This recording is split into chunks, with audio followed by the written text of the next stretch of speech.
Are you looking for a career change? If so, I've been there. When I was in school, I went to school for paper science and engineering. I was really lucky because this gave us really easy access to internships and co-ops. I got pretty much a year and a half's worth of experience through different work, and in the end decided that it just wasn't for me. Unfortunately, there just weren't very many locations that were close to family, and it regularly involved working some really long hours that frankly was just exhausting and hard to do on a regular basis. This led to a spiral in my senior year of college because I just didn't know what to do. And after some much needed conversations with my friends, family, and my advisor, I decided that it was time for a change. If you're new to the channel, welcome. My name is Tailor Warlow. I make videos on things that I wish I had known when I was younger. These videos all center around how to improve your life through your confidence, capabilities, and overall happiness. In today's video, I figured that I would talk about my experience and the steps that I took in order to make a career switch and my advice to anyone who is looking to do the same. The first thing that I would advise you to do is get crystal clear on what you are actually interested in. A big mistake that I see a lot of people make when they first start looking for new jobs is just applying to anything and everything that is out there. And the unfortunate thing that you're going to run into with that is that you could also put yourself in a similarly crappy situation as you are already in. Frankly, it's my opinion that you should determine your top 10 companies that you want to work for and have a why behind each and every one of those. That might be because it is giving you access to projects in the area that you want to work on. It might be the company culture. Whatever it is that is attracting you to that company, just make sure that you understand that that's the reason why. When I was younger, I made the mistake of just jumping at the first opportunity that I got rather than being patient and actually waiting for the roles that I wanted to do. This ended up in me doing more experience in the paper science field rather than the industry that I was actually interested in, which is pharmaceuticals. So don't make my mistake. Make sure that you are only applying to companies that actually interest you rather than applying to anything and everything.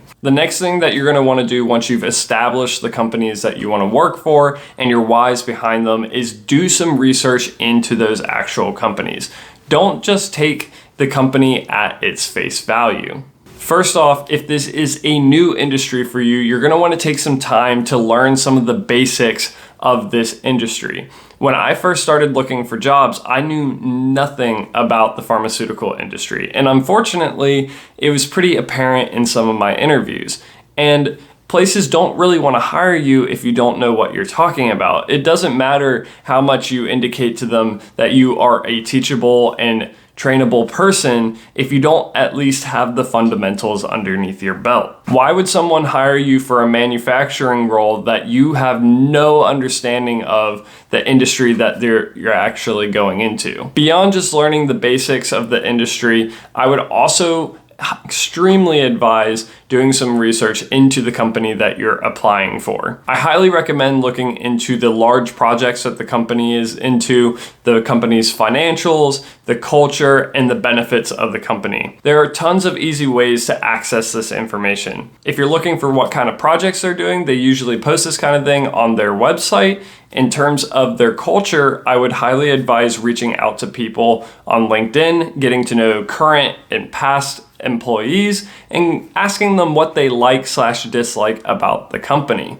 This is especially true when you're talking to ex-employees. In my opinion, they're the ones who are going to give you the most honest opinion because they're not at any risk of being fired by their current employer if they give you their honest opinion. You can also learn more about the culture and benefits through job websites such as Glassdoor, where it crowdsources people who are currently working or have worked at the company for their experience with culture, the pay, the benefits.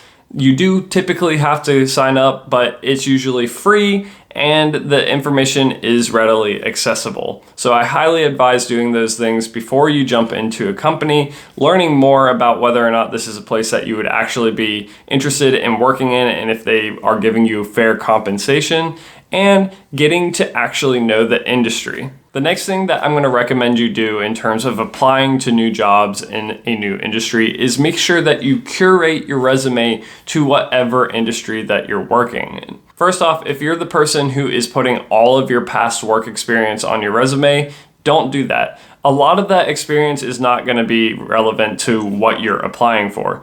For instance, my time working at Harris Teeter is not at all applicable to my time that I have been working in a pharmaceutical industry. So cut out irrelevant experience and then also tailor the points on your resume to whatever it is that you're applying for. For instance, if you are applying to something like a coding position, you're going to want to put points on your resume for things where you've gotten to have involvement with software and coding. This might be something like some personal projects that you can present through a portfolio, so that way you can demonstrate that you have some knowledge of coding despite this being a new position for you. If you're applying for something that's more in management, you want to put things on your resume that indicate your leadership capabilities rather than just the things that you've done for a company. Next up, I really advise that you go out there and get some networking done. This is something that is uncomfortable for a lot of people, myself included, but the more that you do it, the more that you'll build the skill and the better that you'll get at it. And it really is an important skill to have to help you move forward in your career in different positions in life. There's many different ways to do this. One of my favorite is to go onto LinkedIn and reach out to people who are currently working at the company. Now, a big thing here is that you don't want to make reaching out to these people all about you, because usually employees or whoever you're reaching out to aren't going to be super receptive about just helping someone who's asking them a bunch of questions that clearly don't benefit them or aren't applicable to them in any way. Rather, you want to actually get to know the person. I know it's a crazy concept, but you want to take some time to actually get to know them on a more personal level. For instance, if you can see on their LinkedIn profile that they've been working on some interesting projects, maybe reach out to them and strike up a conversation about those projects. I've personally reached out to people because I liked the posts that they were making about leadership and that resonated with me, and that was something that I was able to use to help get a conversation going. Once you've established that personal connection, that's when you could potentially move forward to asking about the different types of roles that are available, if you could potentially be introduced to someone else, things along those lines. But you always first have to establish the personal connection. Another thing that you can do is go to industry events. These events are perfect for getting to know people that are outside of the specific company that you're looking at. This gives you the opportunity to talk to people and learn about other areas that might interest you within the industry that you are looking to get a job in. This also offers the opportunity to learn more about the industry rather than just trying to develop a connection for a job role. Like I said earlier, you're going to want to learn the basics of the industry, and by going to these different events about the industry, you can learn things just from being there and conversating with people and viewing the different panels. These provide an excellent opportunity to develop your network and learn new things. So it's important to put yourself out there and just never give up. These things also take time. So make sure that you are going out there even if it's a little bit outside of your comfort zone. And I promise you, over the long run, networking is really going to make a big impact on your career. Next up, this might seem like common sense, but you really only want to apply to roles that genuinely interest you. As I said earlier, a big mistake that a lot of people make is that they apply to anything and everything. A lot of the better companies out there nowadays having a passion for the industry or doing quality work or the culture as a part of their hiring process. They don't want to just hire someone who's only doing it for the money. You want to look for positions that actually spark your interest. Focus your energy on digging deep into these positions that interest you. Decide what it is that you bring to the table that can actually make this position work for you, and demonstrate that to the company that you are interviewing with. By picking roles that are actually interesting to you, you're going to be providing whichever company you're talking to a genuine look into who you are as a person. Companies are a lot more likely to hire you if they can see who you really are and what you're actually interested in, rather than just knowing that you are doing this simply for the money. And finally, this might be the biggest piece of advice, is that if you're looking to make an industry shift, please be patient with yourself. Be kind to yourself. Depending on how big of a shift you are making, this could take some time. Learning about an entirely new industry in and of itself is going to take time. But then on top of that, you're going to have to convince employers to give you that chance that you're looking for. So you're not always going to get it on the first try. If you don't get a position that you were hoping for, be sure to reach out and ask for feedback. You'd be surprised how often companies are willing to give some insight into why they chose not to hire you.